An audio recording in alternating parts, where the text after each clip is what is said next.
Don't I know you, sir? Don't believe so. I haven't been here in many years. Name's Silas Greaves. Silas Greaves? The bounty hunter? Used to be. Well, what are you doing here in Abilene? Just passing through. Got a little business to take care of. Well, sir, it would be an honor if you would allow me to buy you a beer. Hell, son, it would be my honor to drink it.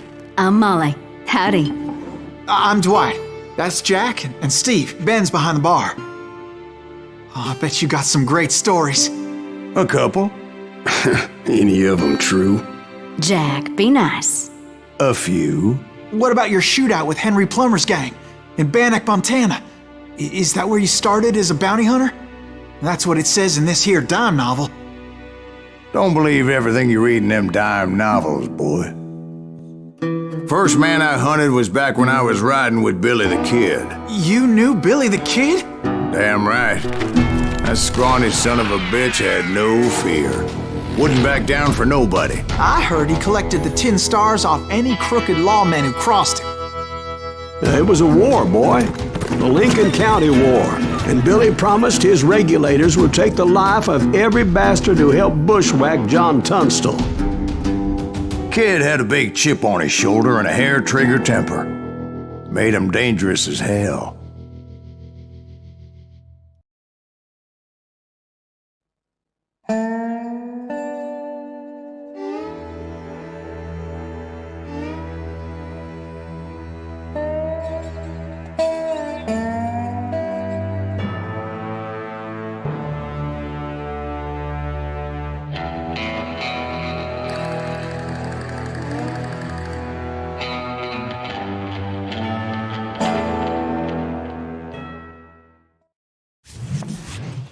It was about 30 years ago.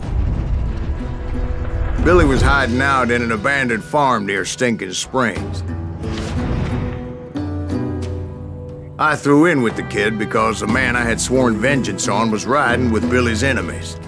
But before I tell you why I want that sumbitch dead, let me tell you what happened that day.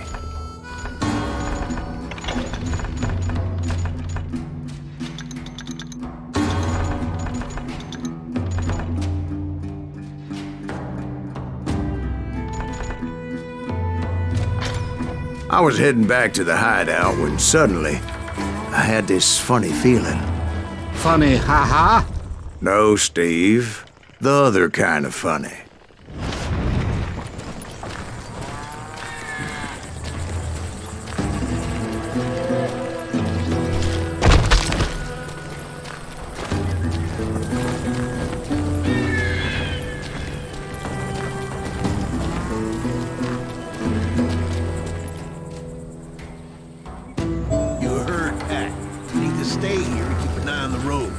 That's not fair. We're missing all the fun. I knew those two morons would never let me through. I had no choice. What the hell? Shoot that sumbitch!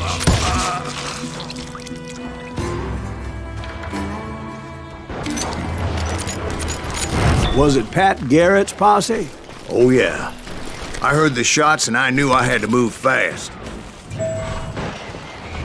Garrett and his army of deputies had surrounded the entire homestead.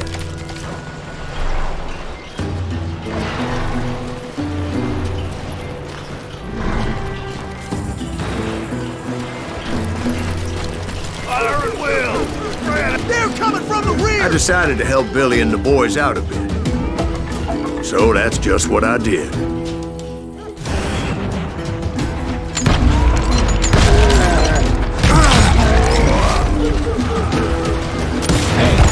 One behind us! Stay on it! Someone shoot that bastard!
As the governor of New Mexico was paying for the kid's apprehension, Garrett was able to hire every gun hand in Lincoln County.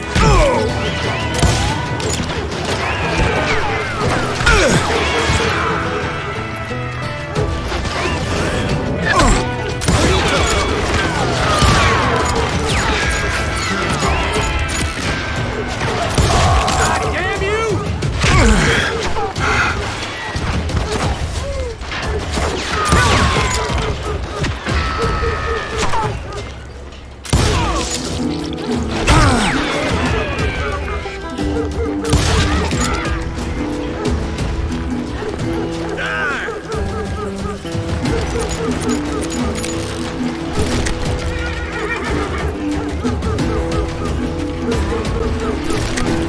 I'm putting you down.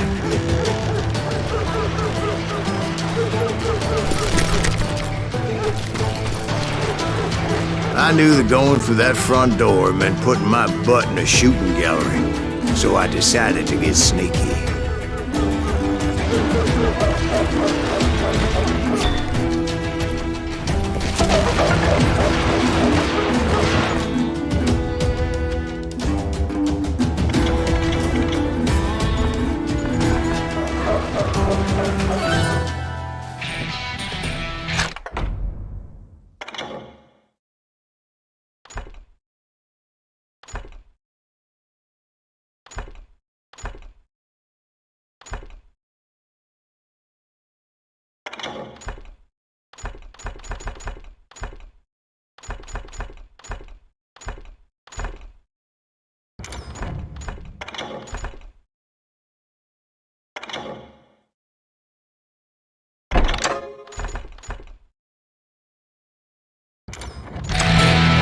Watch out! He's one of them! God damn it, he's right behind me! Where the hell's Garrett? Never around when you need him! Come on! Garrett's men were running around like a bunch of chickens with their heads cut off.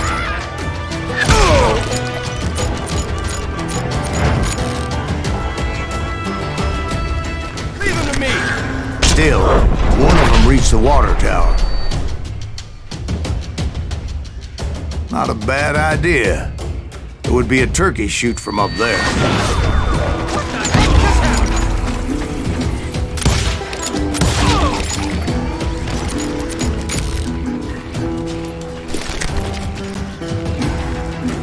Luckily, these shooters Garrett hired weren't as sharp as tools in the shed. A lot of them were saddle tramps or sod busters or drunken drifters looking to make a few bucks.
Then, I heard a friendly voice yelling at me from the window.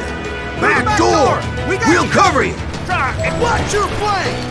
Truth be told, things weren't much better behind the house.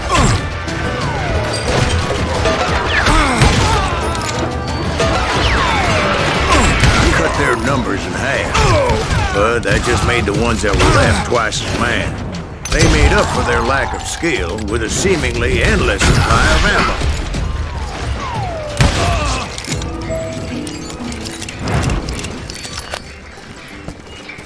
It was a bit of a slog, but I finally fought my way around the back of the house.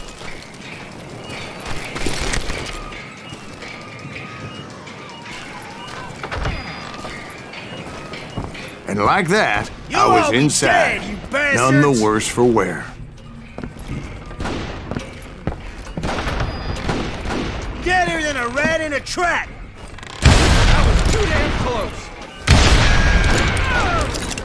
How about that? Huh? You like that? I passed Dirty Dave. Over there! And upstairs I found Billy and Charlie Baldry.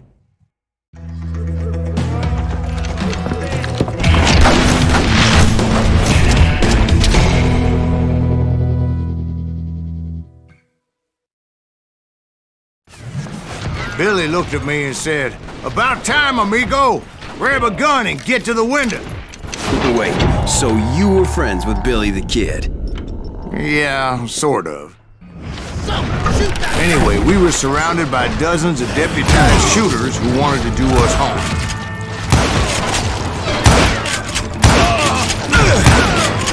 Billy's worth $500, dead or alive! Kill him, for Christ's sake! I'm telling you, Garrett's men were dropping like flies, but they just kept on coming. Where the hell did I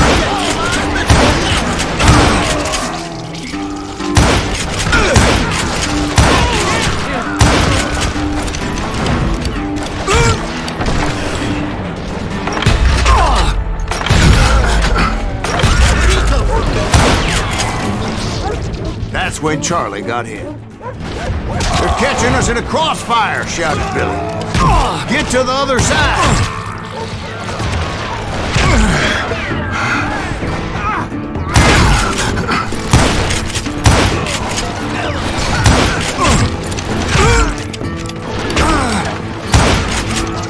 Now you're really pissing me off! Someone shoot that bastard!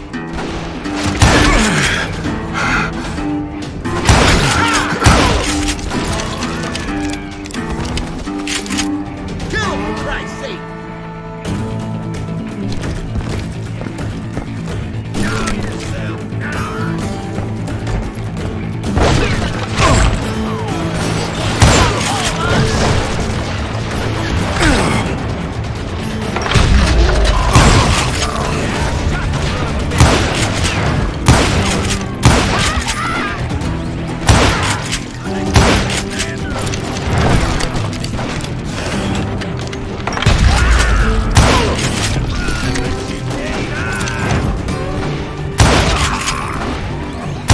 I don't know how many of those cocksuckers I personally put down.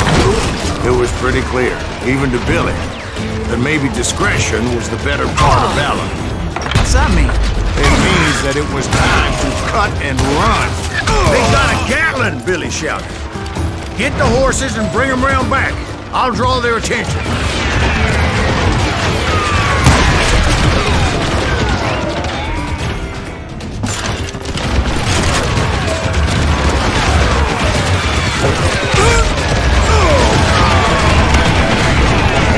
I said that it was time to cut and run. He directed that order at me, and I thought, why the hell do I have to do it? But I went anyway. Dumbass that I was back then.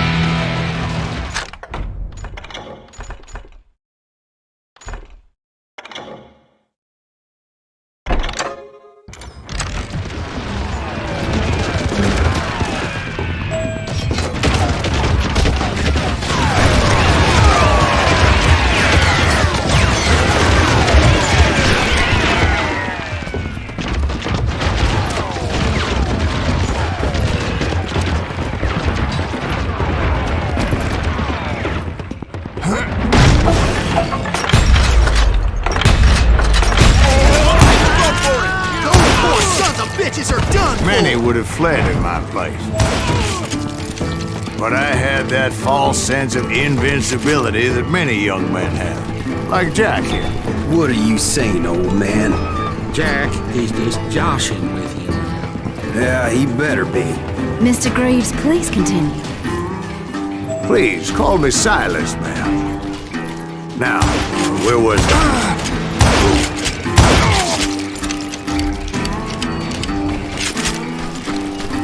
you were heading for the barn.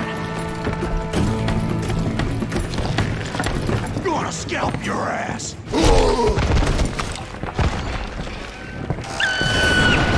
Right. Making my way past a passel of fallen foes.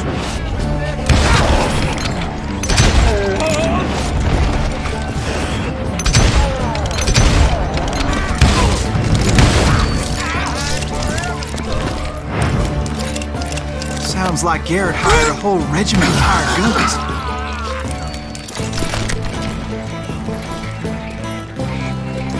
Yeah, and just when I thought I was done with them, more of these hapless bastards would pop up.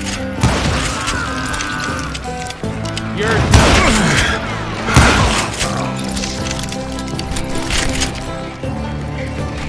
Finally, I had the stables within my reach.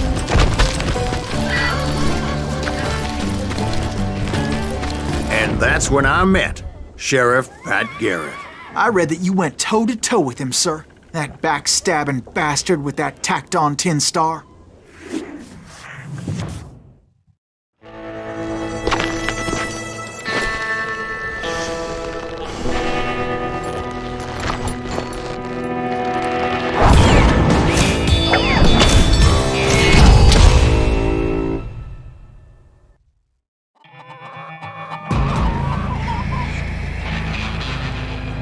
You challenged him to a showdown. You read that in a dime novel? It said he showed no fear as he took your measure with eyes like a rattlesnake.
And that you killed him in a fair fight.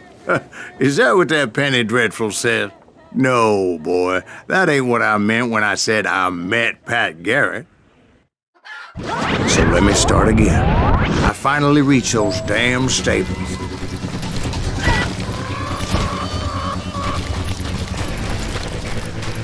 Stepped inside, and last thing I heard was Garrett's voice.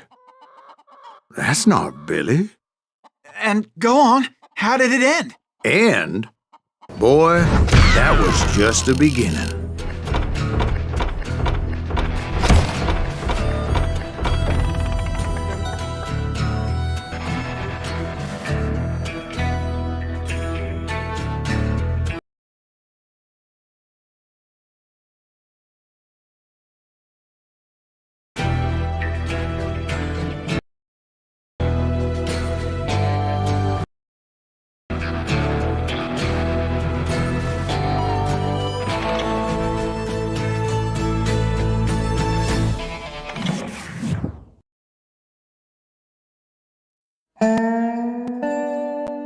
So what happened? Did Garrett arrest you?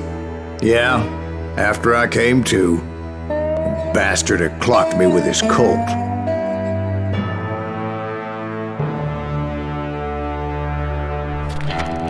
And the kid surrendered?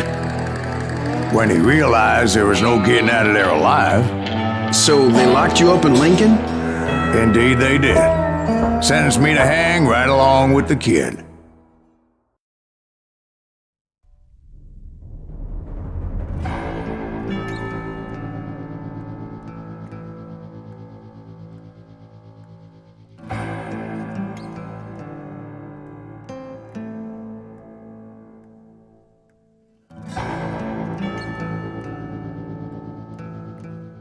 It's important to know that I was only riding with Billy so I could find the bastard I was after.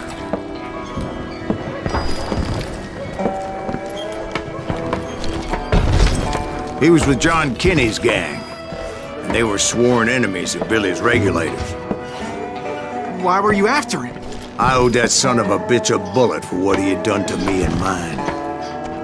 Instead, all I got for myself was a goddamn death sentence. Luckily, it was right around then that I heard Billy make his move.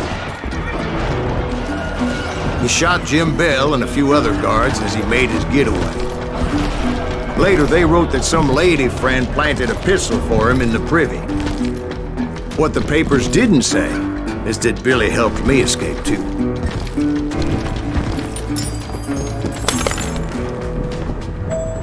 My first order of business was finding a firearm.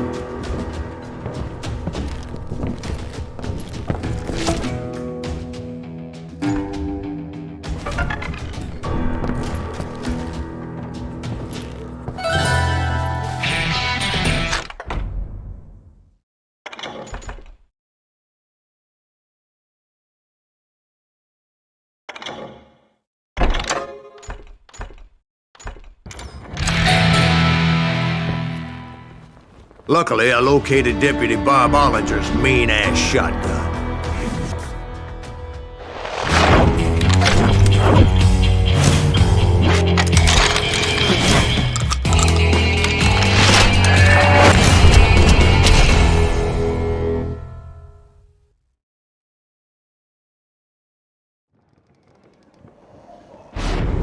I saw Billy through the window, and he yelled that I should take to the rooftops to make my escape.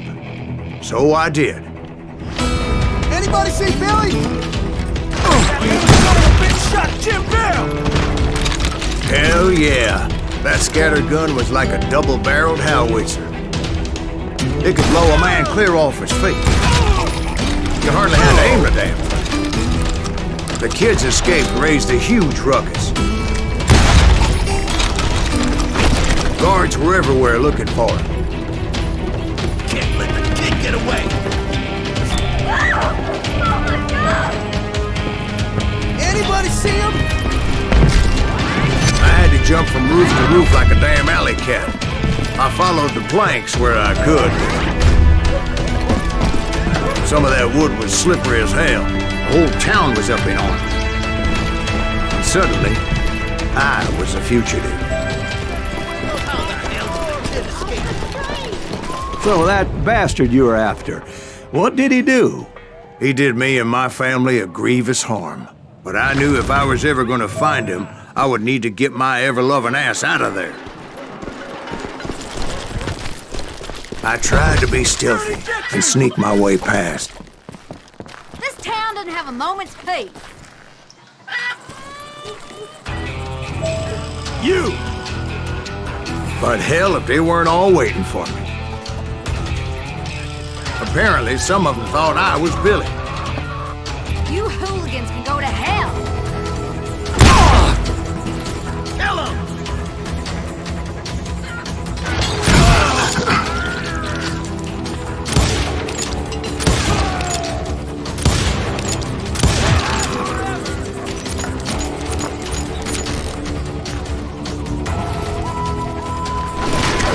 That's it for you!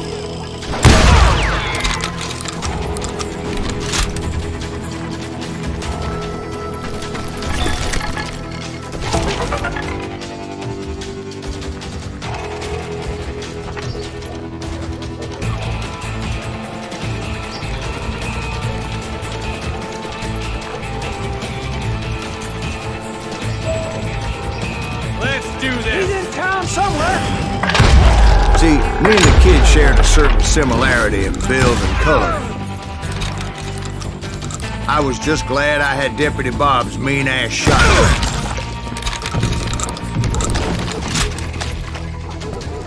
You can run. Can't hide. They're shooting in the street!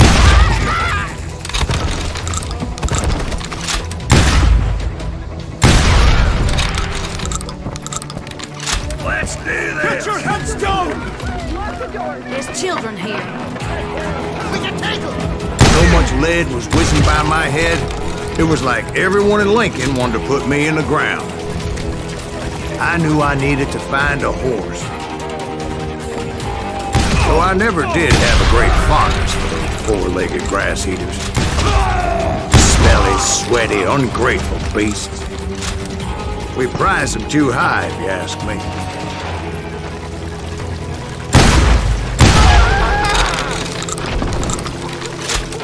I've got this. Surrender yourself! Threatening the lives.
But where was the kid while you were busy getting shot at?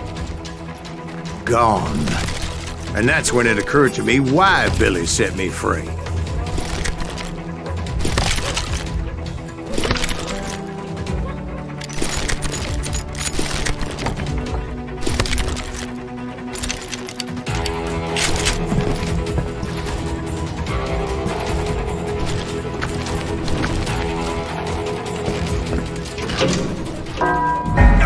Son of a bitch!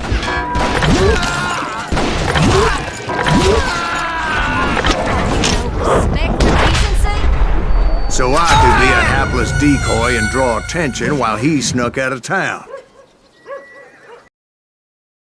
Threatening the lives of innocent. Take it!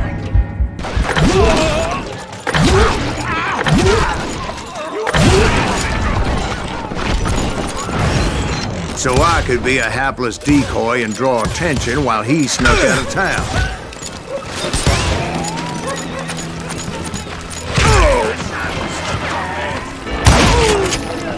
I knew if I made it out of there in one piece, no one would put a price on my head. Because everybody in Lincoln would be dead? No, because they all thought I was Billy. And all that blame would fall on him. Meanwhile, Deputy Bob Ollinger was organizing a posse to put me down. He was already a mean son of a bitch, but he was doubly pissed that I stole his mean-ass shotgun. Anyway, it was me or them, and the only way forward led me straight to perdition. But the cards were dealt, and I had no choice but to play them. Get the women off the street! How the hell did he get away?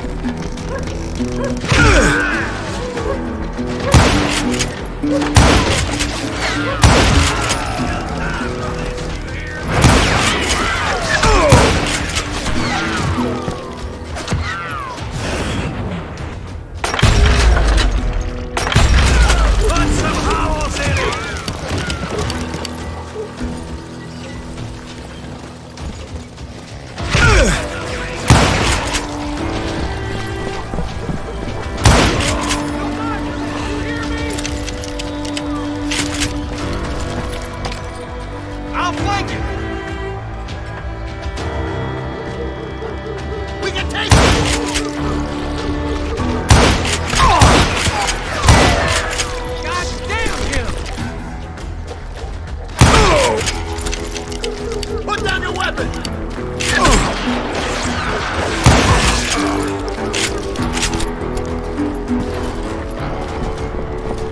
Finally, I found what I was looking for. The stables on the edge of town. I guess Billy saved your ass, taking out Bob Ollinger the way he did. Billy didn't kill Bob. Well, sure he did. He dispatched him right after he shot Deputy Bell. No, sir. Because Bob came right up behind me, angry as hell that Billy had lit out. "Hello, Bob," I said. "I think you better let me go." And he says, "I don't think so, boy. Not with my shotgun." So we stood there in the middle of the street, eyeball to eyeball. He intended to kill me, and I knew I had no choice but to defend myself.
Some say I fought unfairly, but they weren't the ones looking him in the eye that day. Pat Garrett gunned down Billy 3 months later, so his escape was all for naught anyway.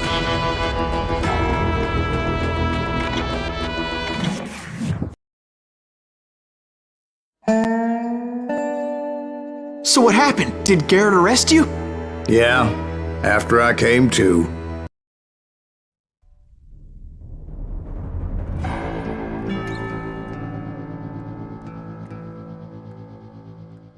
It's important to know that I was only riding with Billy so I could find the bastard I was after.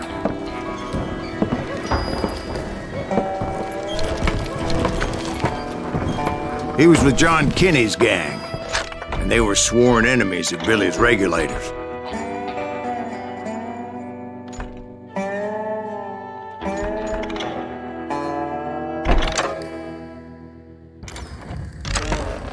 Why were you after him? I owed that son of a bitch a bullet for what he had done to me and mine.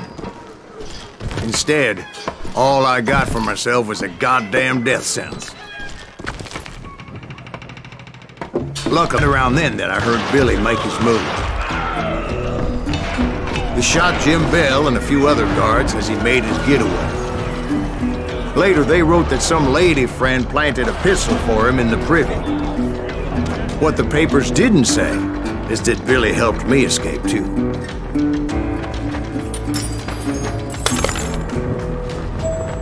My first order of business was finding a firearm.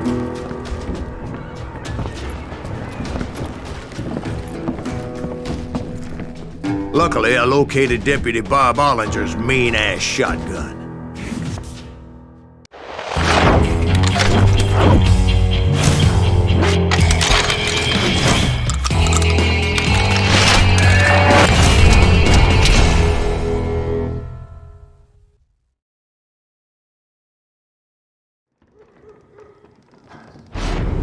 I saw Billy through the window, and he yelled that I should take to the rooftops to make my escape. So I did. Anybody see Billy? Hell yeah.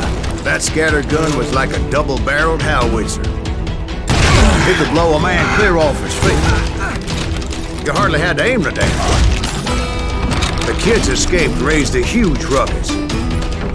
Guards were everywhere looking for him.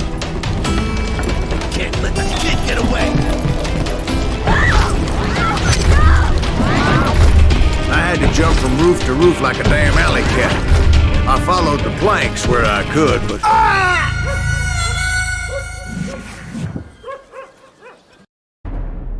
Anybody see him?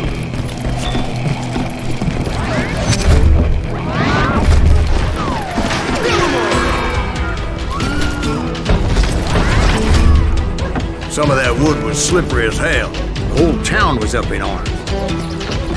Suddenly, I was a fugitive. How the hell did the kid escape? Garrett's gonna kick our ass! So that bastard you were after, what did he do? He did me and my family a grievous harm. But I knew if I was ever gonna find him, I would need to get my ever-loving ass out of there. Where'd he get you?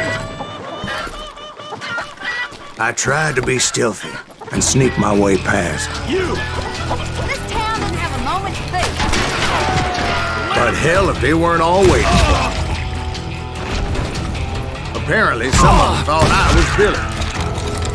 You hooligans can go to hell.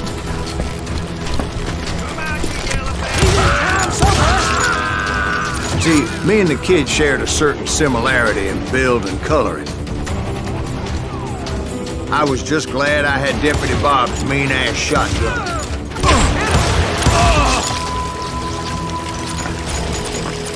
Put down your weapon!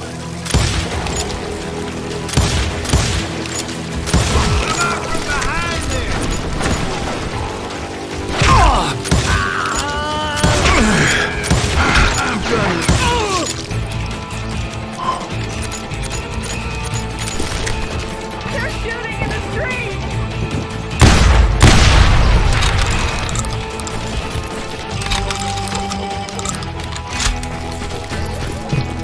I'm here! Get your headstone!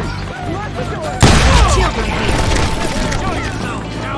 So much lead was whizzing by my head, it was like everyone in Lincoln wanted to put me in the ground.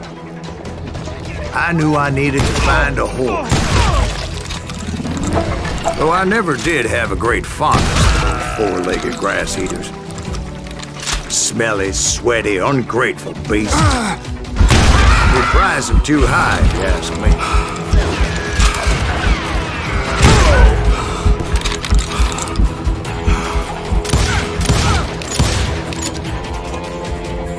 I don't get paid enough for this!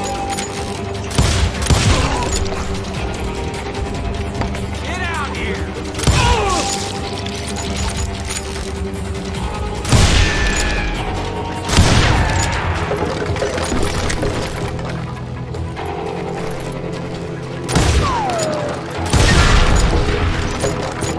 You're threatening the lives of innocent people.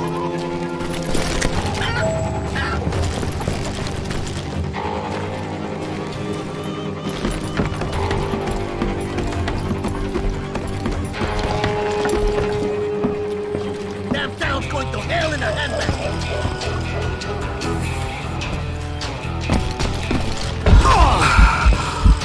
But where was the kid while you were busy getting shot at? Gone. And that's when it occurred to me why Billy set me free.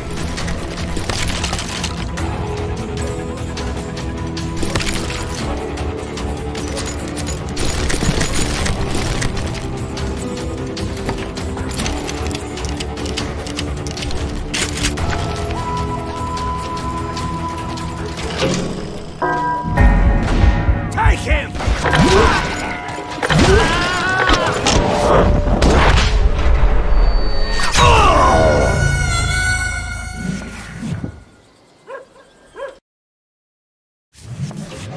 Beat him!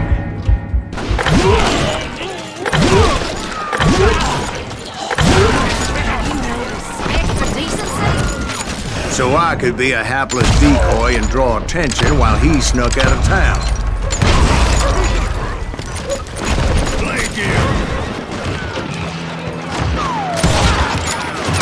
I knew if I made it out of there in one piece, no one would put a price on my head.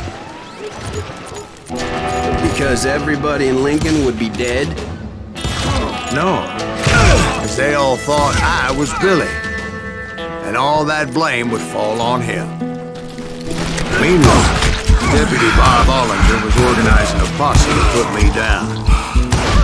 He was already a mean son of a bitch, but he was doubly pissed that I stole his mean-ass shotgun.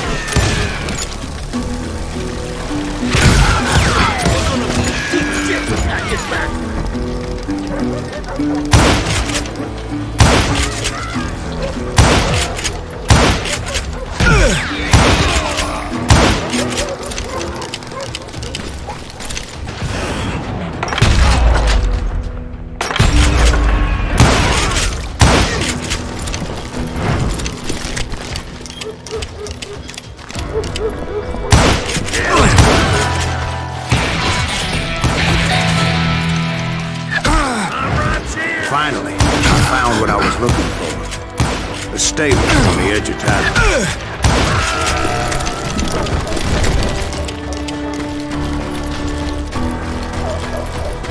I guess Billy saved your ass, taking out Bob Ollinger the way he did. Billy didn't kill Bob. Sure he did. Dispatched him right after he shot Deputy Bell. No, sir. Because Bob came right up behind me, angry as hell that Billy had lit out.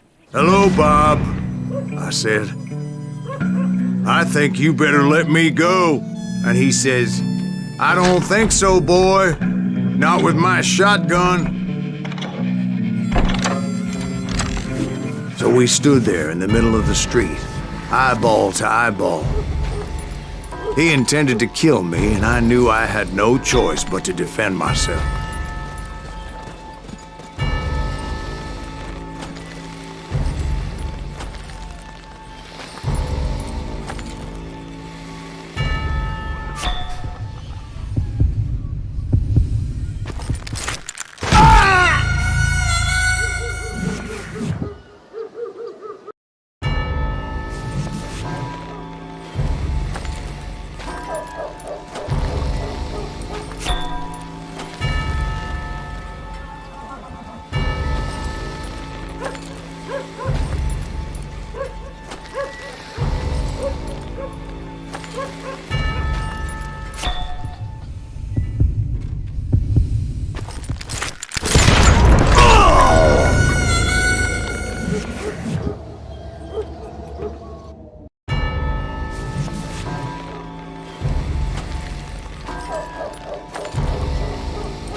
I killed him in a fair fight. Everybody saw I had no damn choice. Well, Lincoln got a mite depopulated that day. Pat Garrett gunned down Billy 3 months later. So where'd you go after Lincoln? Mexico. Until I realized nobody was looking for me. I ended up taking a job at the Rurales. The Mexican Rurales? I was hired to help them track down the cowboys. The most vicious outlaw gang in Cochise County? Curly Bill Brocious? Johnny Ringo? Led by old man Clanton himself. They must have paid you a pretty penny to take them hombres on. Not really. But truth be told, I had my own reasons for going after those boys.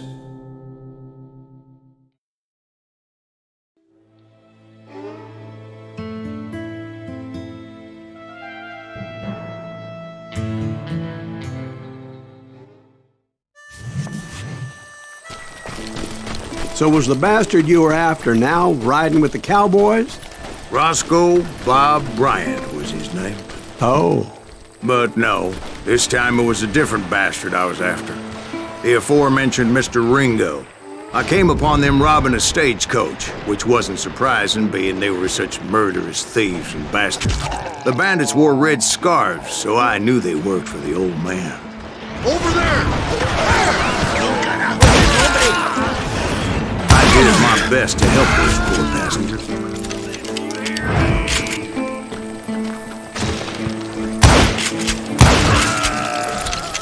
Moments later, the attackers were dead, and I checked the stagecoach to see how many passengers were still breathing. None. It was then I wondered if the rocks weren't hiding more bandits. Was that all of them? Or did I just hit the rear guard? I quickly got my answer. They attacked from on high like Apaches often did. They would appear in great numbers from above and rain down lead on their helpless enemies' heads, making use of the high ground and whatever else they had. Yep, the Apaches always appeared out of nowhere, and there never seemed to be an end to them. Hold on. Were you attacked by Apaches? What happened to the cowboys? Did I say they were Apaches? I said Clanton's cowboys attacked me Apache style. I was in a pitched battle, but I was holding my own against an overwhelming enemy force.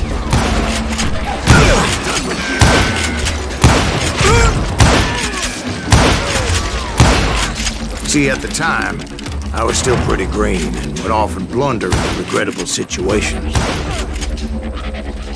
But I just kept shooting at anything I could see up in those damn rocks. I didn't see Ringo, but I knew he was with the cowboy. He and Roscoe Bob had done me a dreadful wrong, and I was determined to have my revenge. But to get to Ringo, I knew I'd have to fight my way past these other assholes first. Unfortunately, I was running out of ammo.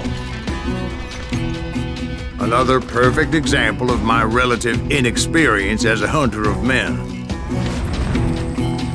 I immediately knew that a tactical retreat was called for, as my vengeful fury was much less impressive without the bullets to back it up.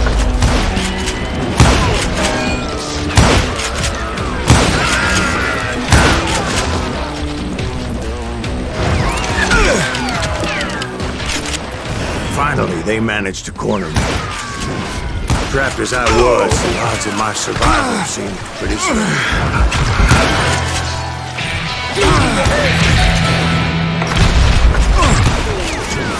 Luckily, serendipity was on my side as I suddenly spotted a way out of my predicament.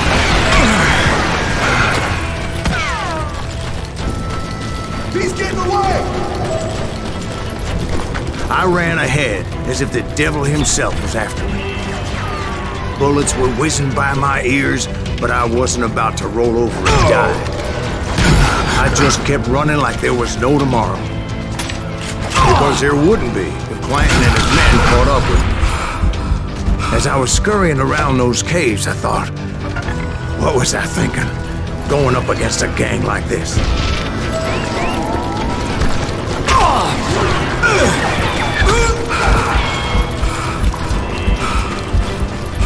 They were hunting me like I was game. I just kept running, not knowing where the hell I was going.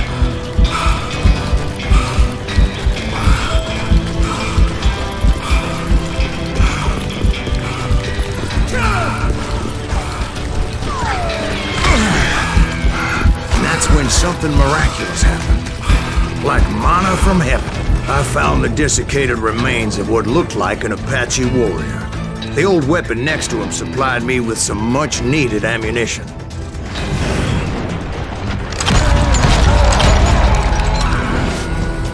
Bat Masterson once told me it was more important to be lucky than good, and he would know.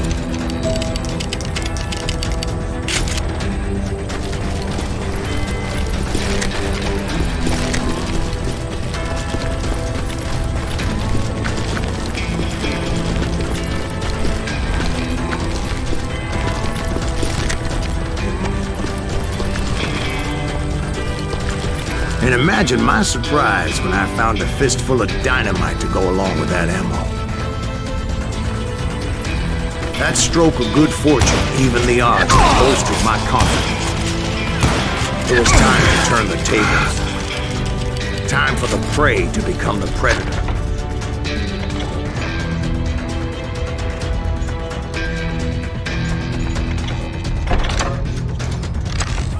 Time for the hunted to become the hunter. Time. All right, Jesus, we get it. They were right where you wanted them. That's right, Jack. I was done running. And the old man's boys were not expecting that. No, sir. I came at them like a wildcat. My fury knew no bounds.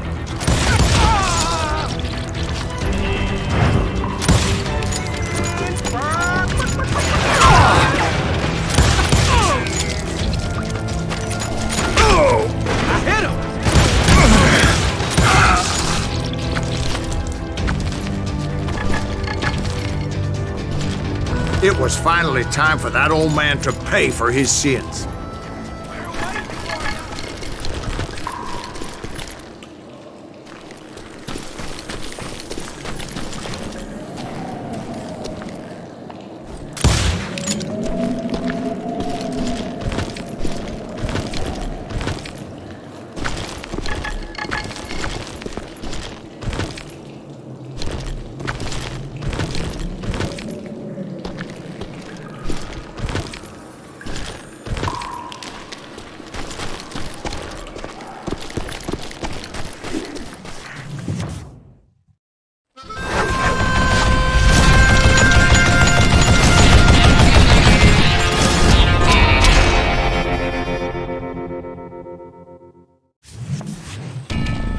I yelled out at the top of my lungs, "I'm coming for you!"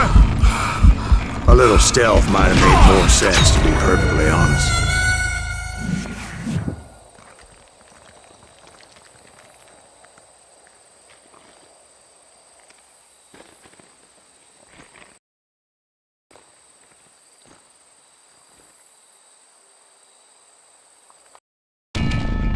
But I knew I could not let that deter me. Not if I was to find and kill Ringo.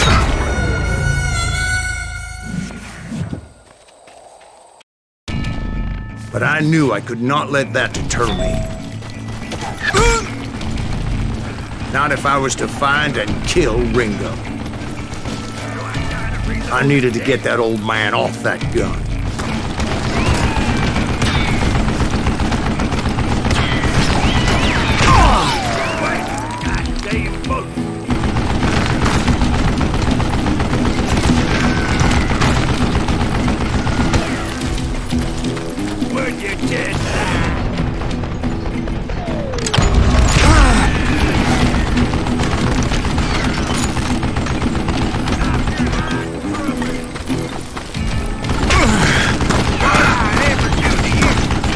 Most everyone thought it was the Ruales who had come up against him in Guadalupe Canyon, but it was just me.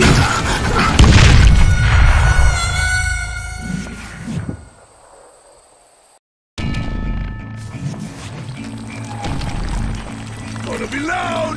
Put a bullet in!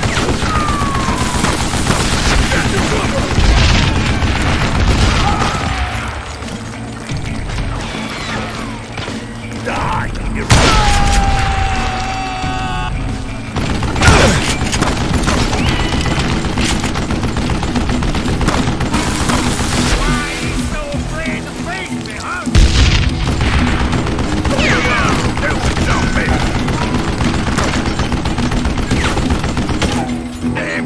collapsing dead again. I don't know how you lived this long.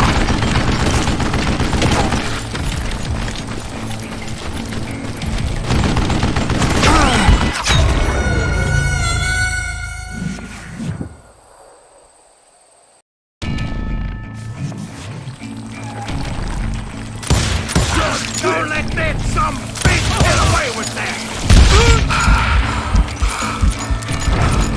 Look at you, you yellow belly!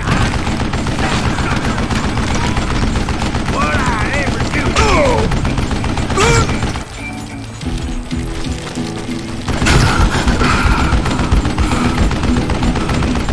You one stupid son of a bitch!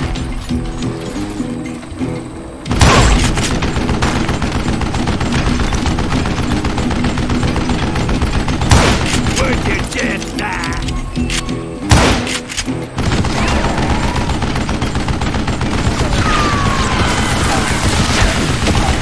What a piece of crap! I don't know how you lived this long.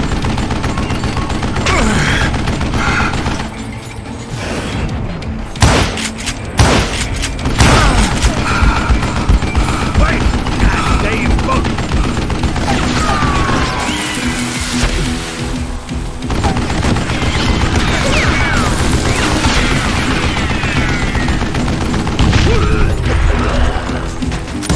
What I ever do to you? Show yourself!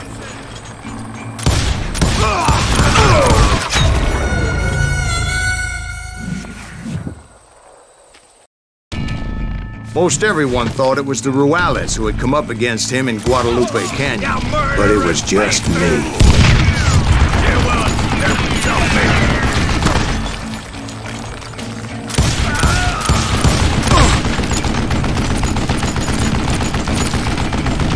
Would you just die?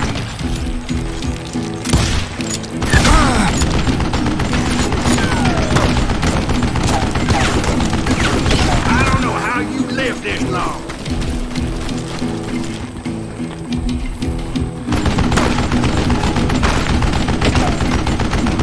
What I ever do to you?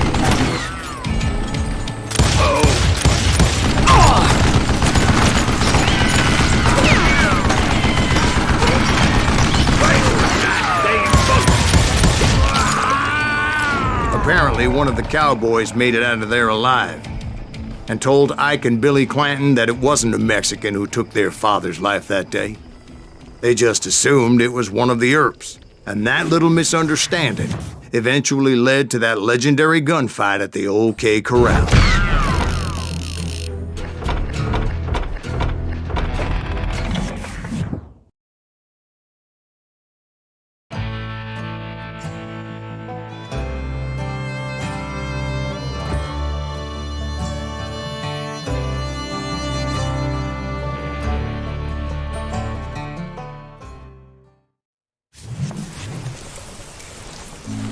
A few weeks after that dust-up at the OK Corral, I was still after Johnny Ringo.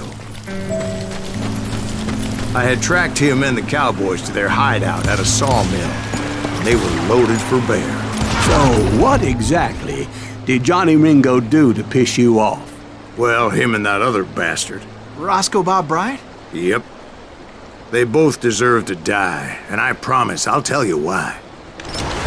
But first, I need to tell you about the Cowboys' new boss, Curly Bill Brocious. Herb's coming! Get ready, boys. God damn, he's hard to hit!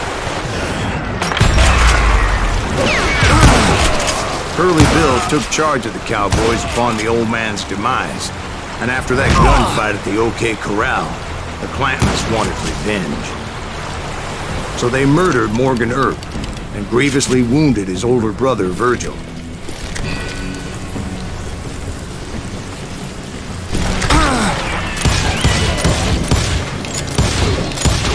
Good goddamn shot!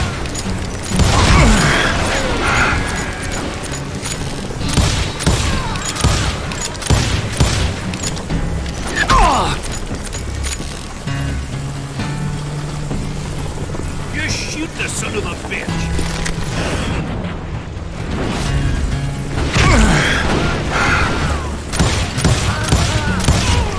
Wyatt and Doc went on what became known as the Vendetta Ride, hunting those outlaws down. So when I showed up, that's who they thought I was.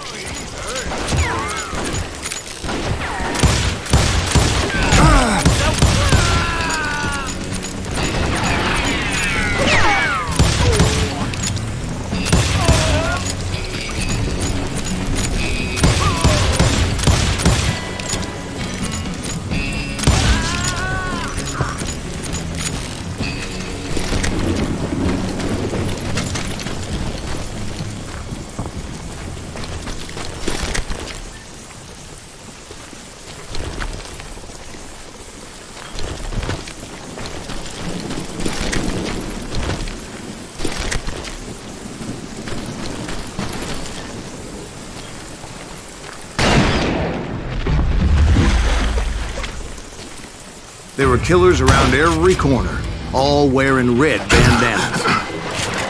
That's how the cowboys identified each other, and I was beginning to wish I had one myself.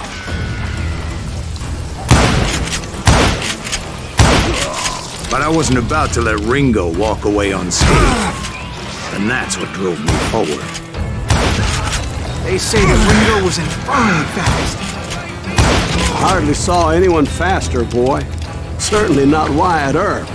That man was all hat and no cap.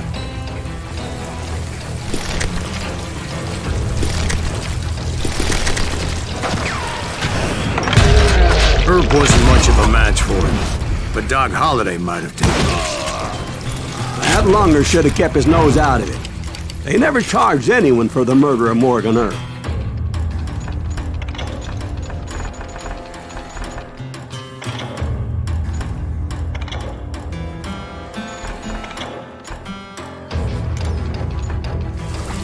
But everybody knew that Curly shot him in the back.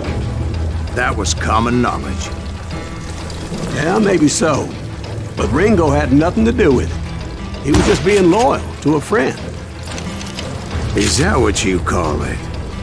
Being loyal? Well, to get to that loyal friend, I had to pass by some buzzsaws as big as a man.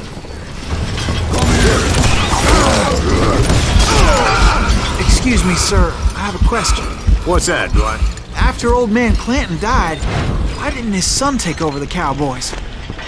Because Ike Clanton was dumber than a box of rocks and a yellow belly to boot.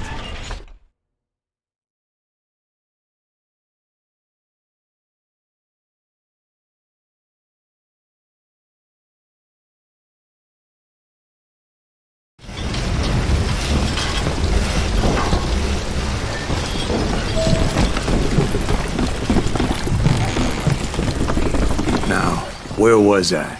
Taking down the entire cowboy gang single-handed. Indeed I was, Jack.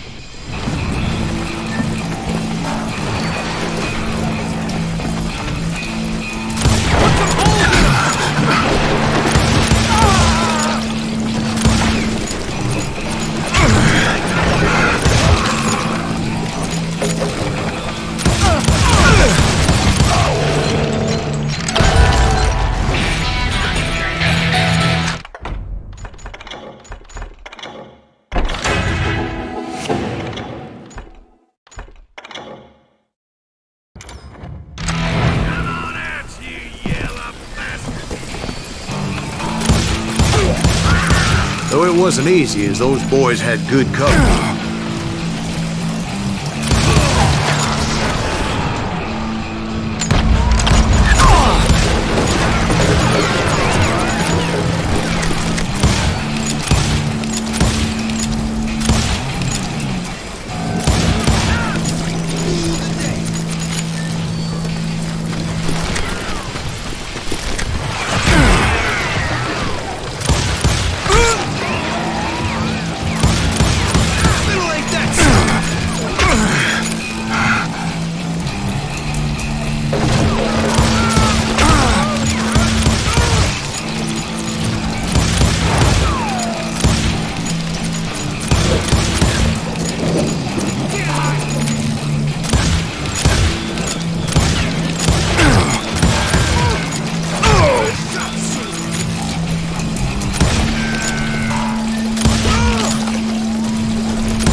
carts everywhere, piles of lumber, and God knows what else for people to hide behind. That really was one hell of a sawmill. Quite an impressive operation. And where was Curly Bill? Did you see him? I'm painting a picture here. There was this beautiful waterfall and a crystal clear stream that led to a verdant valley that was truly...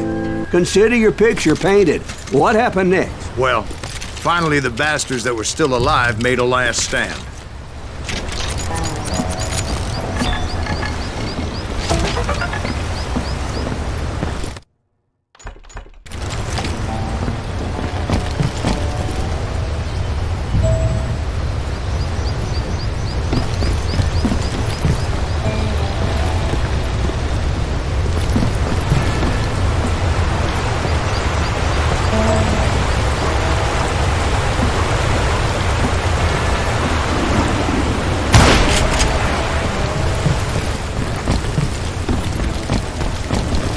Curly Bill, Johnny Ringo, and his compadres took off into the lumber yard, and I followed after.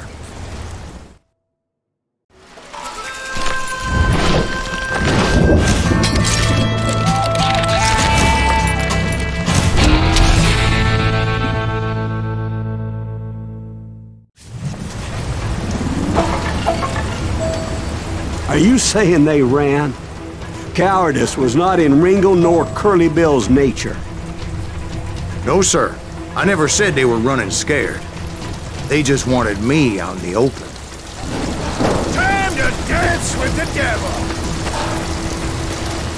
You working for Wyatt Earp? Is that some bitch Jerry sent you to kill me?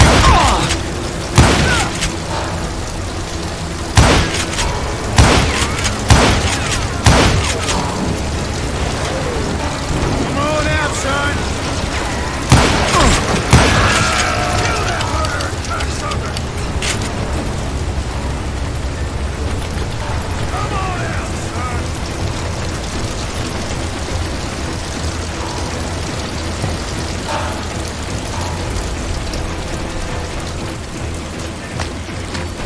Let's see what you got!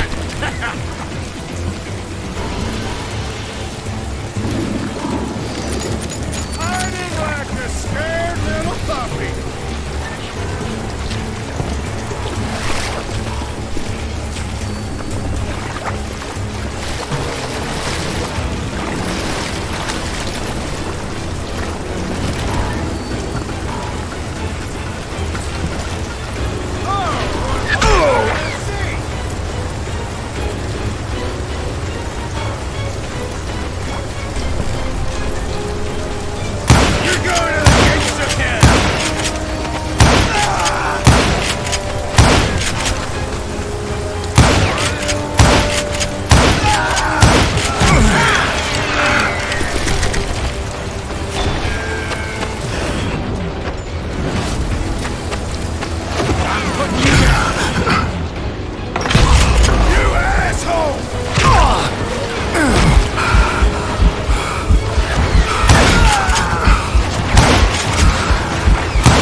Just gave me no choice but to take his life.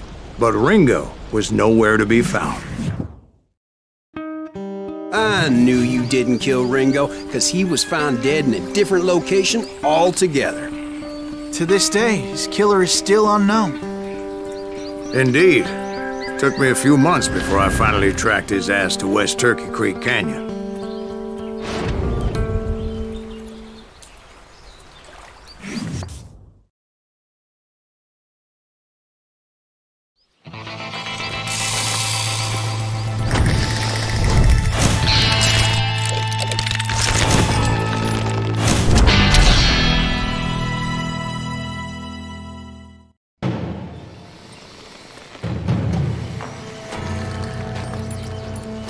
That's incredible, sir.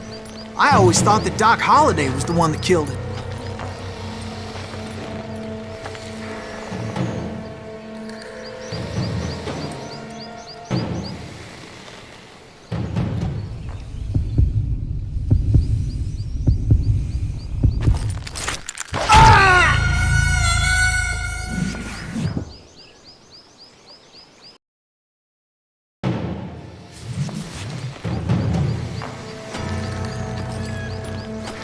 That's incredible, sir.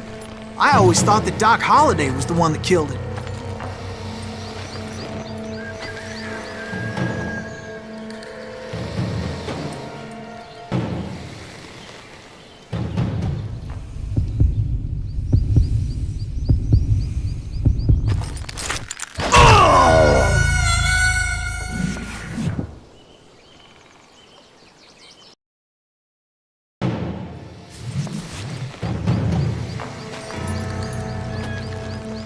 That's incredible, sir.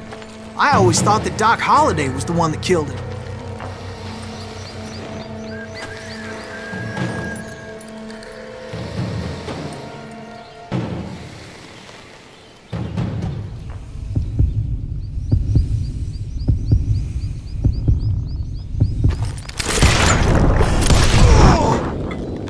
Sorry I had to ruin the legend for you, boy. But the legend ain't always true. Doc Holliday had nothing to do with the death of Johnny Ringo.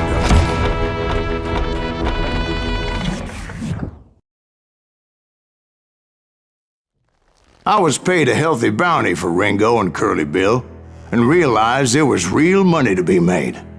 That's why I went after Henry Plummer.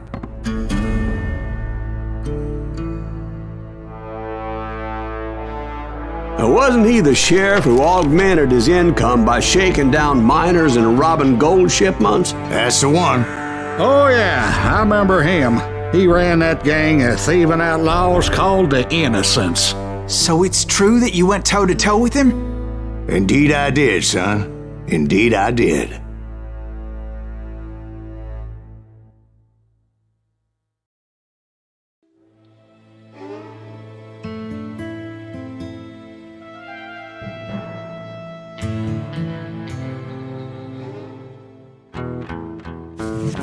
I knew I needed resources if I was going to track down Roscoe Bob Bryant, and hunting Plummer looked like a good way to get rich quick. As the local vigilantes exposed him as the leader of the bandits, and put a generous price on his head. Plummer rallied his gang to plunder one last gold mine before making their escape, and that's where I thought I'd find him. Why would you be nervous? No one has the cojones to come after us. As long as you don't light up a cigar, we're fine. Yeah, besides, George is up there on the rocks with that rifle of his. Nothing gets past him. My late father pointed out to me more than once. God made men. Samuel Colt made them equal. That's it for you!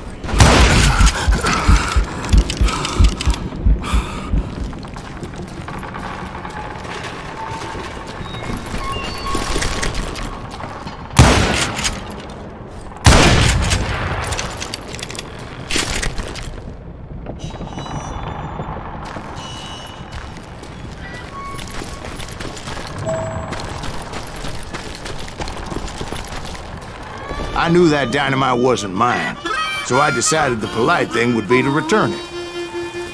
It was the biggest gold rush since Sutter's Mill in '48. Unfortunately, prospectors weren't the only ones drawn to those riches.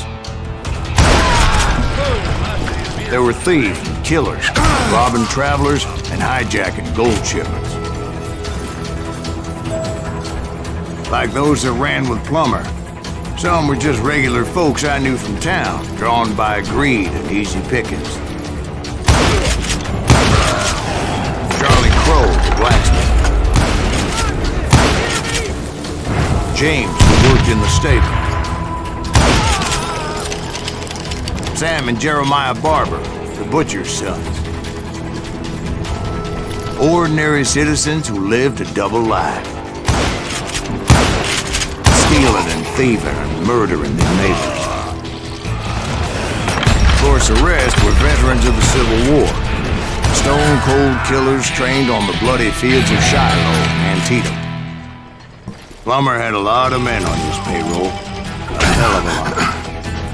That son of a bitch pretended to protect the public with one hand while stealing them blind with the other. He set up a defensive perimeter which I had no idea how to breach.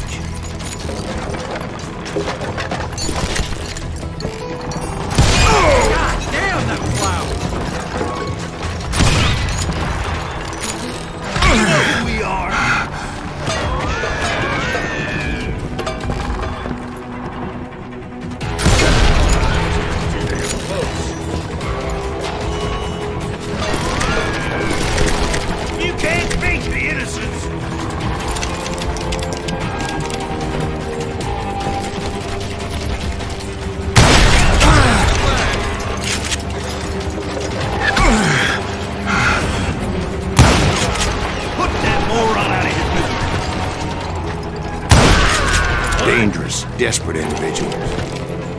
I was outnumbered and in way over my head, but I was too damn stubborn and stupid to realize it.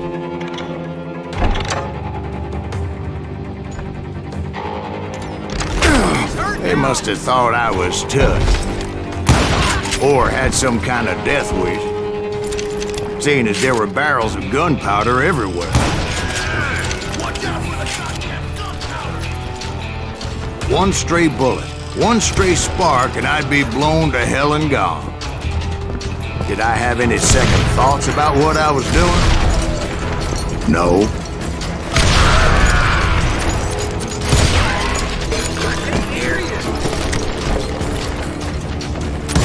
I thought I was some kind of hero.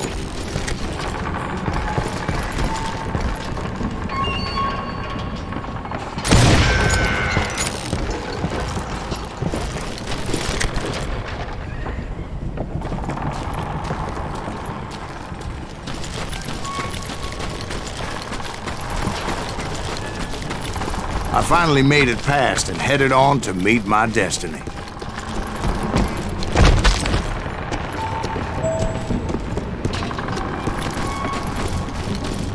But first, I had something I needed to figure out. I had a few ideas on how to get into that mine, but once I made my decision, I knew there was no turning back. So my first thought was to enter the nearest mine portal. I saw an entrance. Made sense. It was the quickest way in, but that also made it more dangerous, as there would undoubtedly be enemy pickets posted along the way.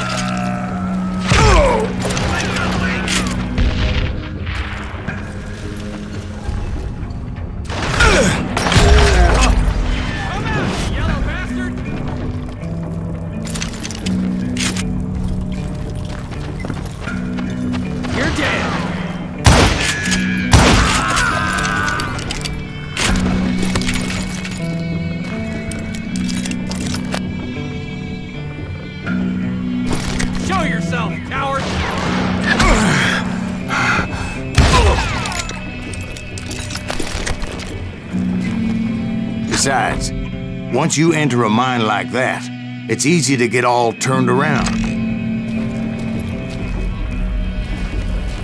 And that confusing maze of corridors wouldn't even be the worst of it. Some of those shafts could be as deep as hell.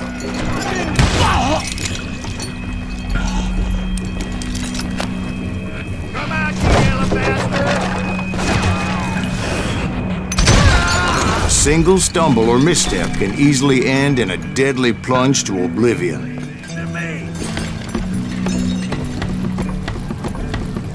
I will drop you down a mine shaft.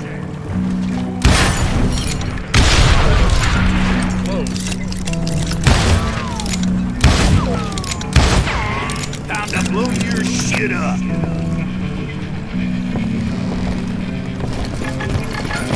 Bad enough. You must be about out of bullets.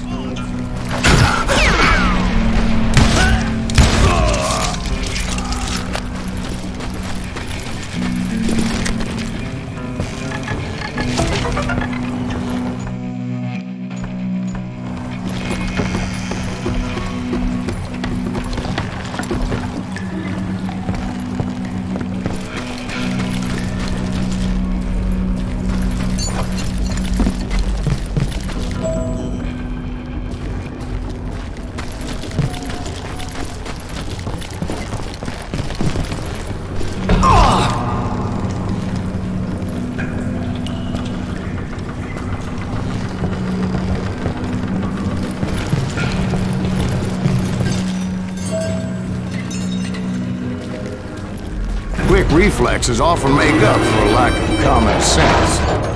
Luckily, I was never one to be easily bushwhacked. I would just need to be careful not to blow myself to kingdom come.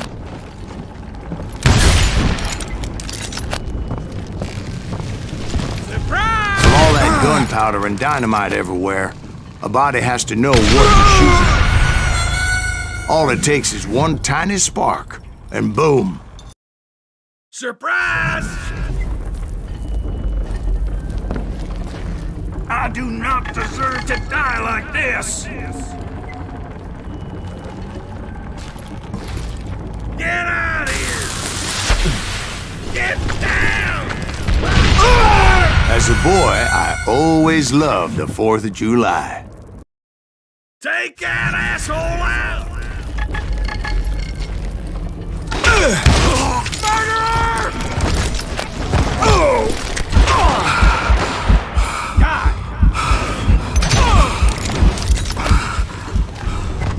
One wrong bullet could have turned that mine into a dad-blasted tune.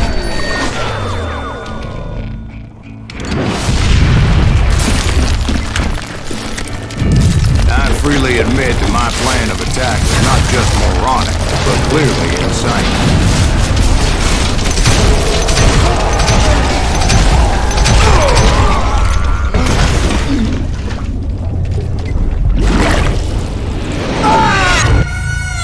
It's a good thing that I abandoned that ridiculous plan before I even tried it.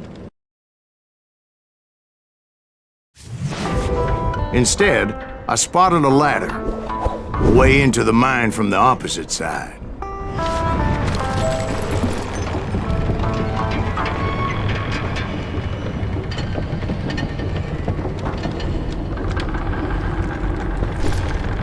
It was a long way around, but that approach seemed more sensible at the time.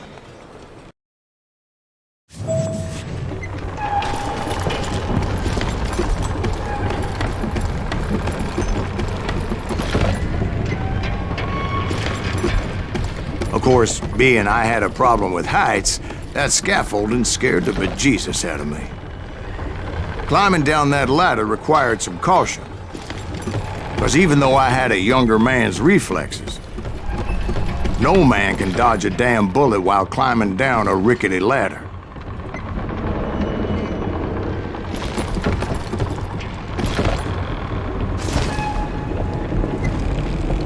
I needed to make a leap of faith, which ain't easy when you're suspended between heaven and hell.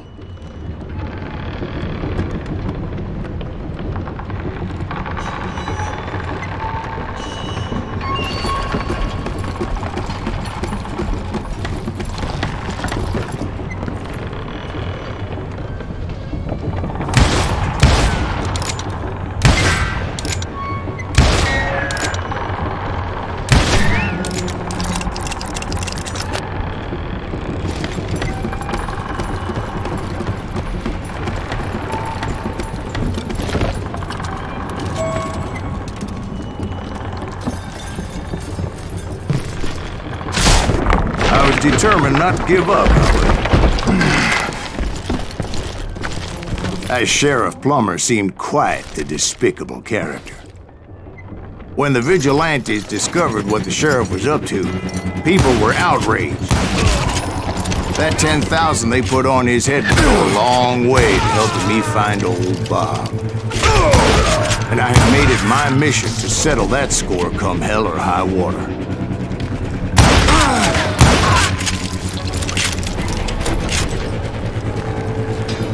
But first, I would have to make a choice. Take the elevator or climb the ladder.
Plummer was a mad dog killer, and the people of Nevada City deserve better.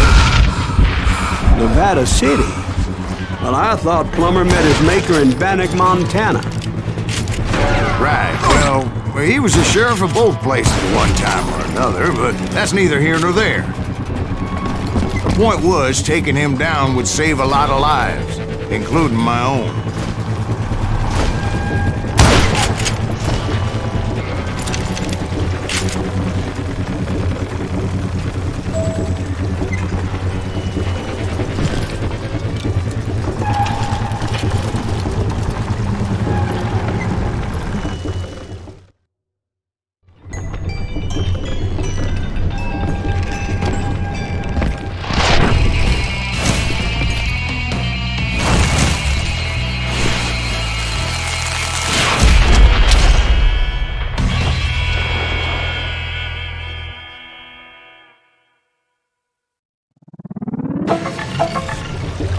Gonna blow you into next week, this day is just getting worse and worse for you, ain't it?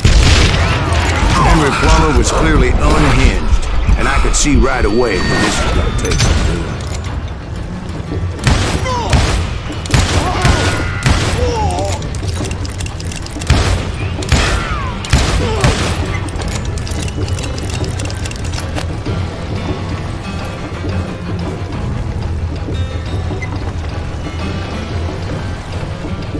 I'm going all medieval on your ass.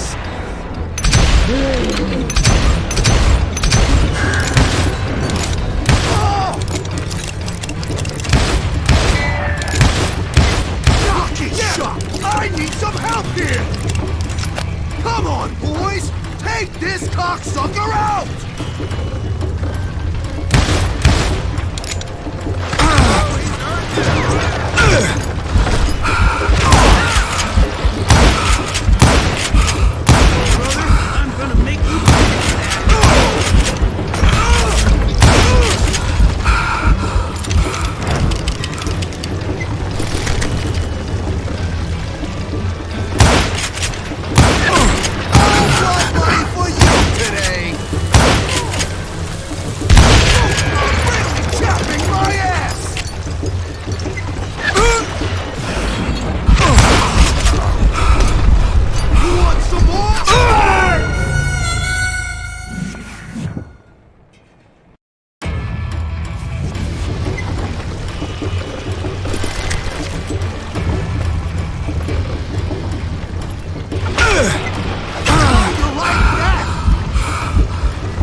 That's how Henry Plummer died. Him and his crew were worth their weight in gold. And now, I was officially a bounty hunter.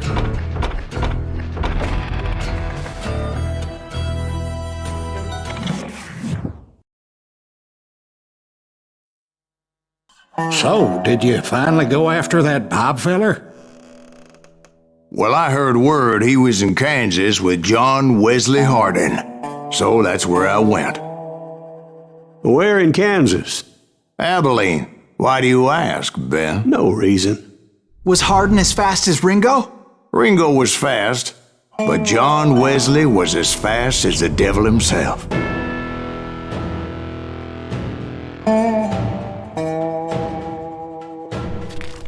Hell, he killed his first man at 15.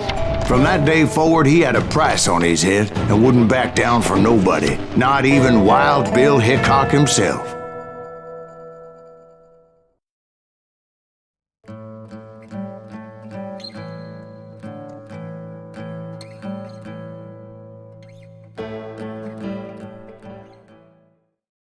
I dodged death many a time, and that night in Abilene was no different.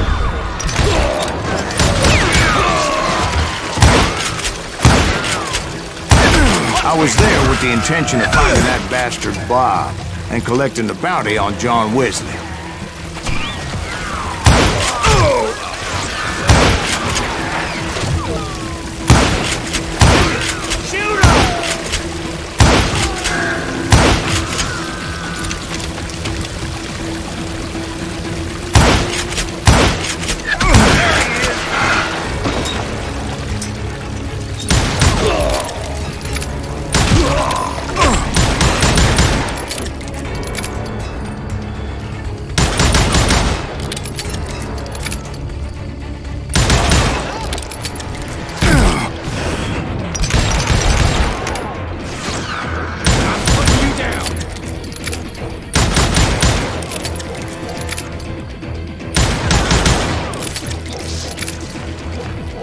I thought the Texas Rangers got heart. Yeah, that's what they want you to believe. It was coldin' a witch's tit and a brass bra that night as I fought my way past his loyal compadres to the very same saloon we're sitting in today.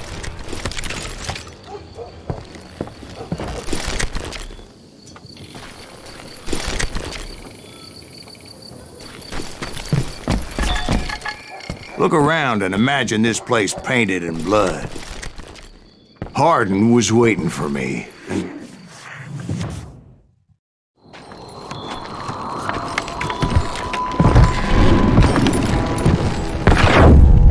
Wait, I'm jumping the gun here. Give you some background on this sumbitch. He deserves that much. Don't you think so, Ben? John Wesley Hardin was a killer. By the end, he confessed to taking the lives of 42 men. He was a bona fide folk hero by then, and had amassed a gang of armed miscreants and other assorted thugs.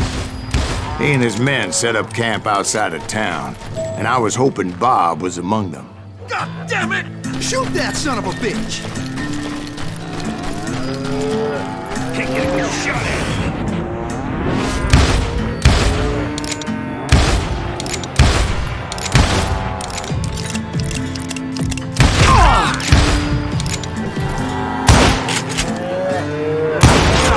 They didn't ask why I was there. They knew. Most of them were wanted as well. Somebody kill him! I figured Hardin was here somewhere, but to get to him, I'd have to get past his gun hands. And that was easier said than done, as most of them were as foolish and full of bravado as I was.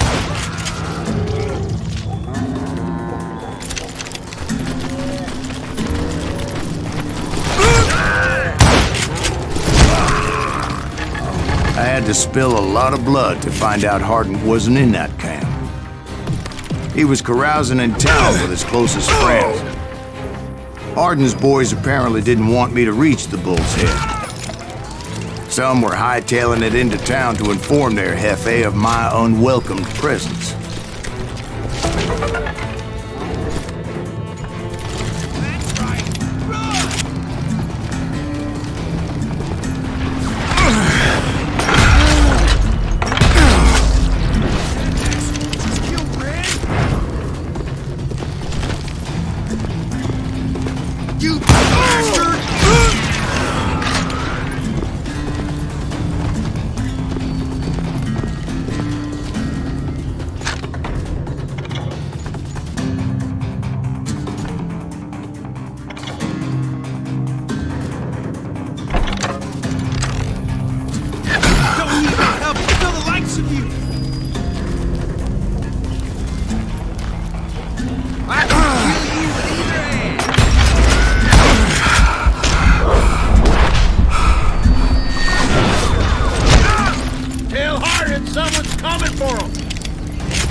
Let the boys know we got another law dog. Time now.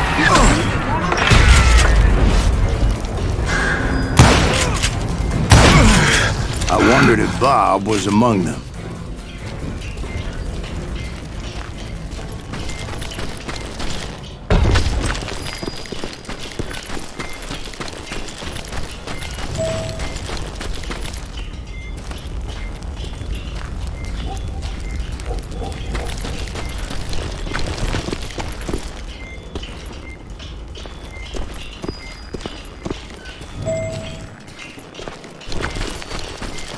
And I steeled myself for the fight ahead. For as good as I was, deep down I wondered if John Wesley wasn't just a little bit better. Before I could test my mettle against Hardin, however, I would first need to dispatch his cadre of hired killers.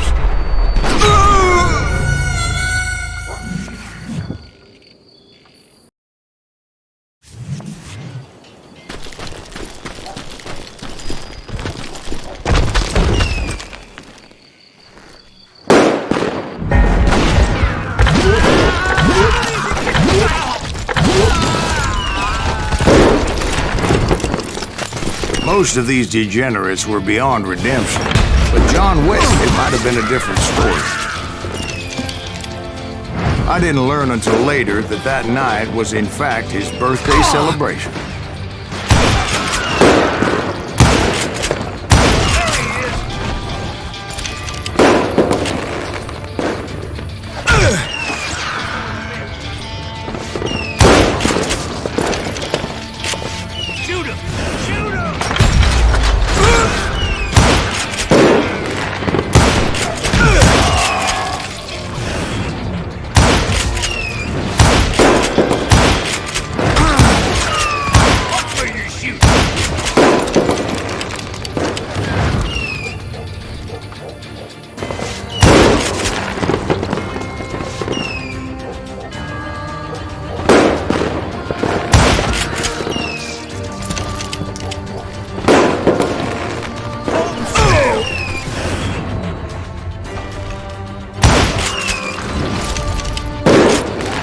I think I already mentioned that I found Hardin in this very saloon.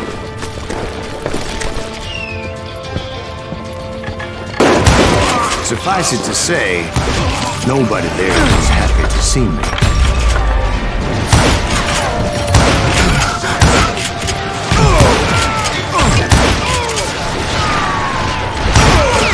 In fact, I felt a certain hostility.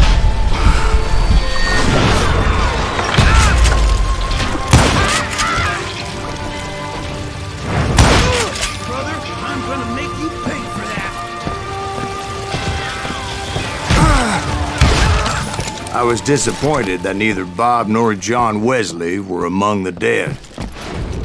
But that was short-lived, as a moment later I was facing down the fastest gun in the West.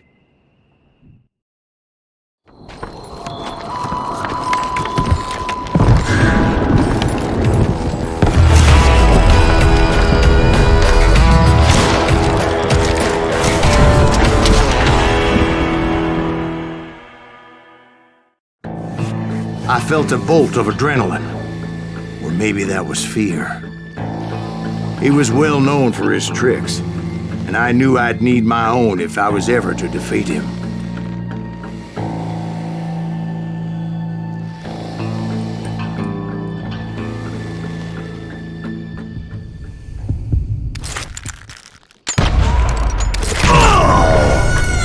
No, wait! He didn't hit me then. I'm sure of it.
That man was faster than greased lightning.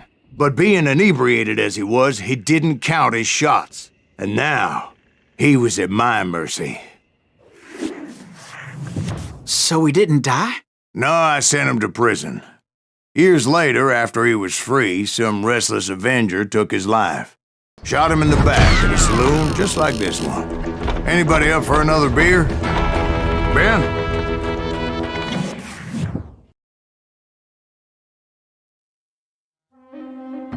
Thank you, darling. Yeah, some say revenge is a dish best served cold. So whatever happened to that Bob guy you were after? Personally, I'd like to hear some of your other adventures. Like, I don't know, did you ever go toe-to-toe with a red man?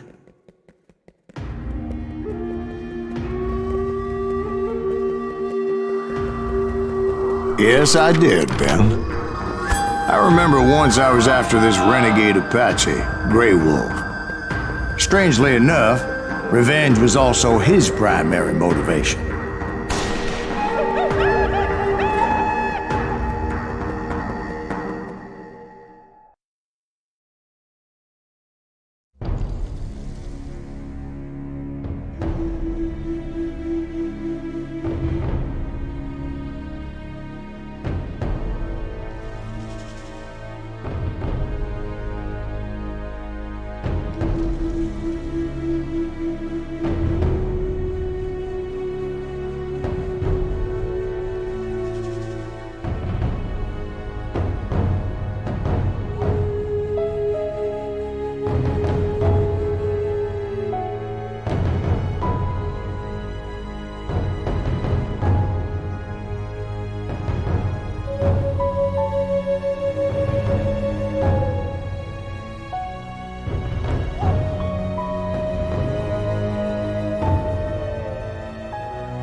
A bounty was put on Grey Wolf's head, and that's how I came to hunt him in the mountains. Mountains so high they tickled the nether regions of heaven.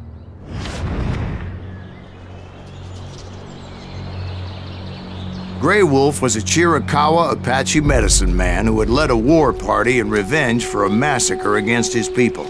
The U.S. Army had attacked his tribe during his daughter's sacred sunrise ceremony, and the slaughter was unspeakable. I understood his anger, as there's nothing more traumatic than seeing those you love die in a cruel and painful death.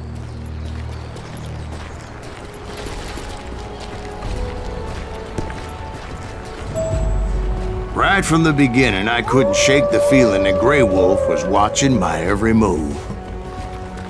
He led a band of young Apache warriors who wanted retribution and were more than willing to die for him.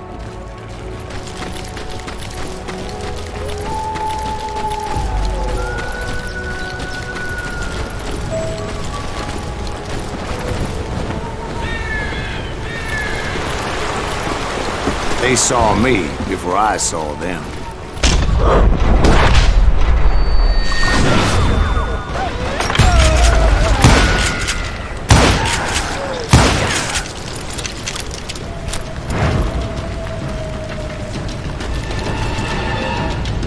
And it crossed my mind that maybe this wasn't such a good idea. But now that the shooting had started, there was no backing down.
They saw me before I saw them.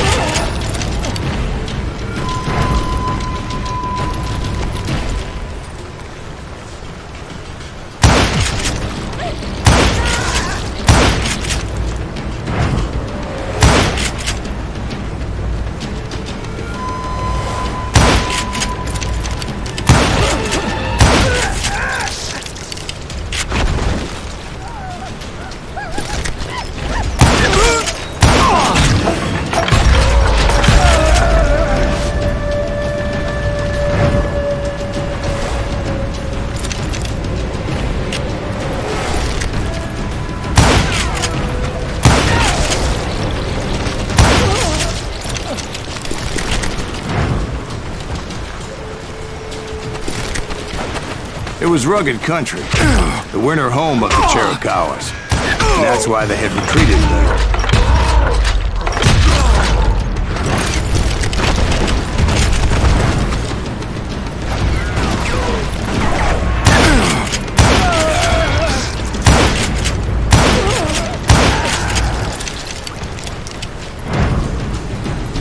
I admit to having some regrets about going after them the way I did.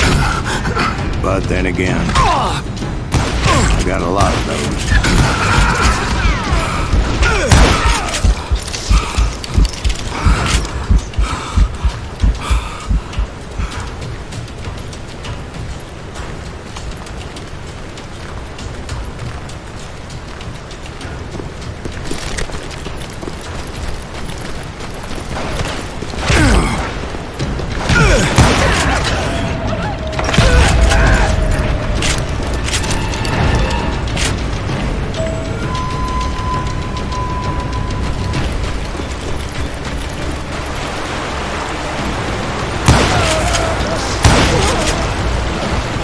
Grey Wolf? Not at that moment, but I did find the entrance to their hideout.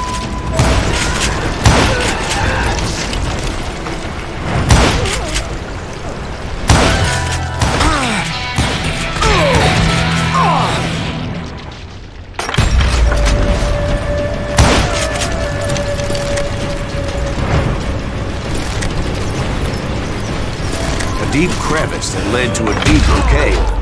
Tell me went in there. Yeah, but it's not out of bravery so much as pure, angry cussedness.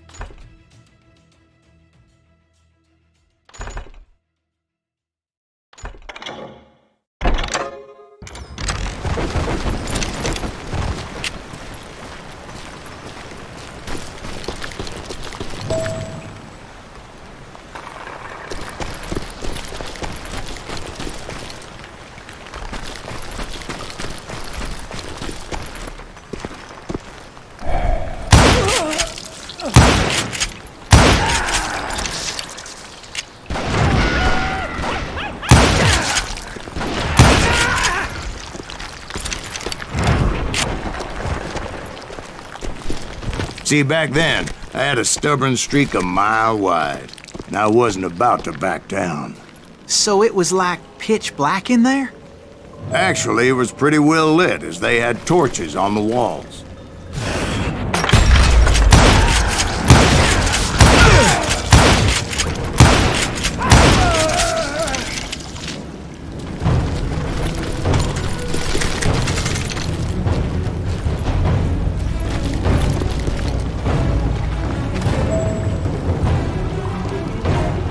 How big was his cave?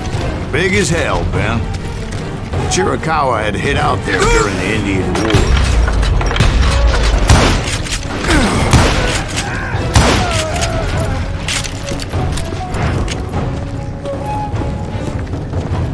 They thought it was haunted with the ghosts of those murdered by the horse soldiers. The cave was haunted with dead Indian ghosts?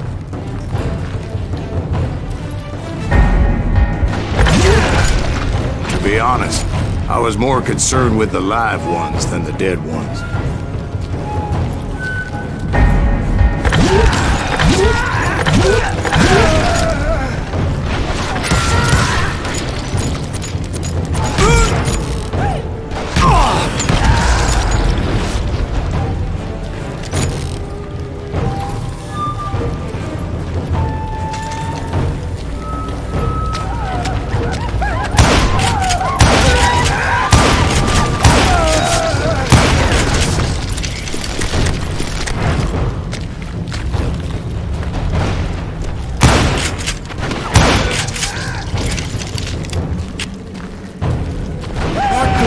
so much about Asians? A few years back, I was married to 2 Mescalero women. At the same time? Yeah, they were sisters. Polygyny is traditional among the Mescalero. So what happened? Oh, I had to get out of there. Those girls never shut up. Both of them nagging at me all the time. Drove me half crazy. Haven't seen them since. I came upon this flooded grotto, and that's when I saw him. He came to me unarmed and unafraid. His voice echoed in the shadows. And I sensed he meant me no harm. You carry great darkness in your heart, and if you do not release it, it will claim your soul. The sound of his voice put some kind of ancient Indian spell on me. As his story unfolded in my mind, You will come to this place again and kill many more men, and the darkness will grow until it consumes everything that you are. The soul would have no rainbow if I had no tears. he said I was a great warrior, a coyote man, unequaled by any other pale-faced warrior, or something like that. The snakes will bite shadows of your past until a venom poisons your heart, and an echo of the song of the dead summons the spirits deep from within the mountains. I didn't quite get what he was saying, but there was definitely snakes. And indeed, his warriors surrounded me and attacked me like hungry wolverines. They couldn't stop me, though, and Grey Wolf wasn't in the mood for idle talk.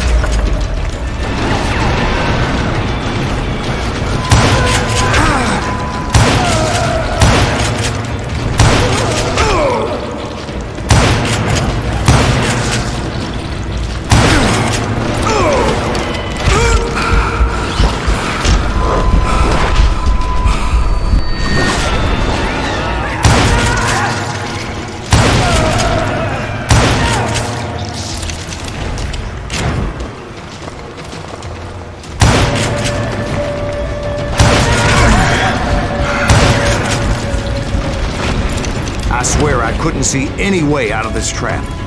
But suddenly, one just appeared. Kind of like a miracle.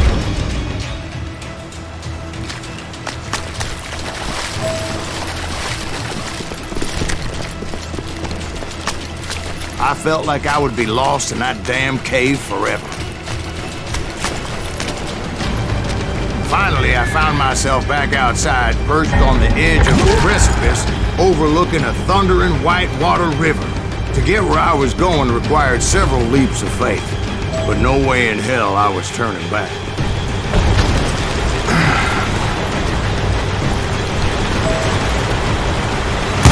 I chased after him, determined to make him explain the meaning of all that mumbo-jumbo. Mumbo-jumbo's right. Are you making this all up as you go?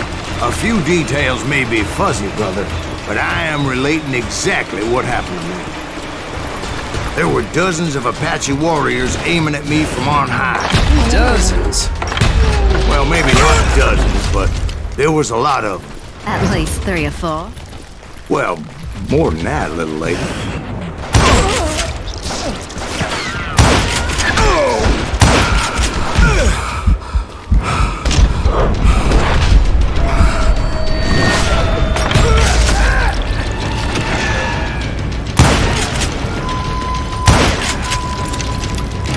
A steep climb up creek ahead of me and scrambled up those rocks like a mountain goat. I was determined to locate Grey Wolf and find out exactly what the hell he was trying to tell me. And wouldn't you know it, that crafty son of a bitch led me right into a trap. What kind of trap? Well, son, there had to be at least 100 Apaches around me. 100? God be my witness. Oh, come on. Who are you kidding? Hey, I believe you. Come on, tell us how it ended. All right, but I'm not gonna drag this out. Where were we?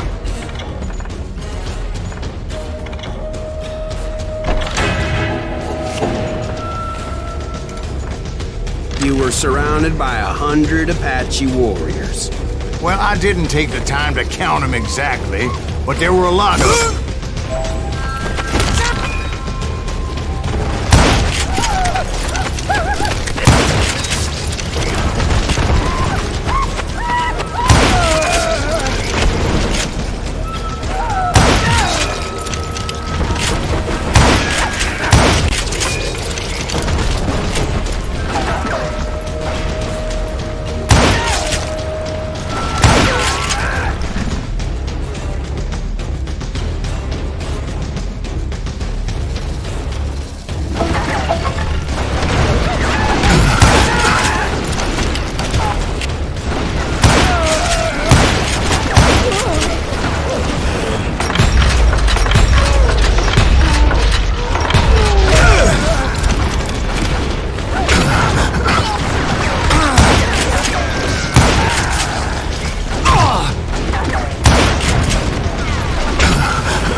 And in the end, a path appeared before me that I had not seen before.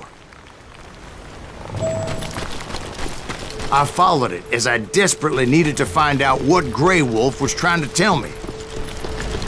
But it was like that son-of-a-bitch disappeared into thin air.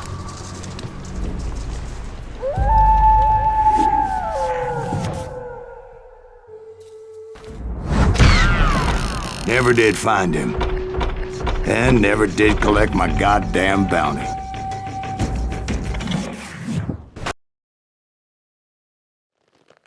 Thank you, darling. It's interesting how the truth can sometimes seem might malleable, depending upon your point of view. Like how those dime novels make you out to be something you're not? Jack, don't be starting trouble. No, he's right. They do tend to exaggerate. Did they exaggerate your part in taking down the Daltons? Well, I was there in the flesh, boy, so I saw what happened firsthand.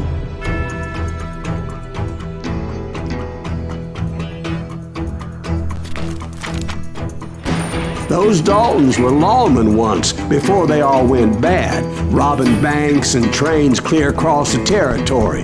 Until Coffeeville, of course. I was one of the citizens who took up arms that day. Fighting on the side of right? I did my best, sir. We all did.